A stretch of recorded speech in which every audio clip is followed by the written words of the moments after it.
Hi అండి. అందరికీ ముందుగా శ్రీరామనవమి శుభాకాంక్షలు. ఈరోజు ఈ ముగ్గైతే వేసానండి. శ్రీరామనవమి సందర్భంగా ఈ ముగ్గునైతే మనం వీలున్నంత వరకు తప్పకుండా వేసుకోవాలండి. వేసుకుంటే చాలా ప్లెజెంట్‌గా ఉంటదనమాట అండి. ఇంటికి మామిడి తోరణం కట్టుకుని వాకిట్లో ఇలా రామబాణం ముగ్గు వేసుకుంటే చాలా సంతోషంగా ఉంటది. చాలా మంచిది కూడానండి. ఆ రామయ్య తండ్రి రామరాజ్యం అంటేనే చాలా కళకళలాడుతూ నిత్య కళ్యాణం పచ్చతోరణం లాంటిదండి రామరాజ్యం అంటే.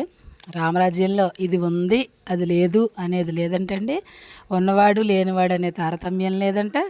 ఇది నీది, ఇది నాది అని కొట్టుకోవడాలు లేవంట. అందుకే అంత రామరాజ్యం అంటే అంత గొప్పదండి. ఇంకా అలాంటి రాజ్యాన్ని మనం ఎప్పుడూ ఎక్కడ చూడలేదు, వినలేదు కూడా. ఏ పురాణాల్లోని, ఏ ఇతిహాసాల్లోనూ కూడా అంత గొప్ప రామరాజ్యం అన్నమాట అండి. ఇలాగా ప్రతి లోగిలి కూడా నిండుగా ఎప్పుడూ కళకళలాడుతూనే ఉండేవంటండి.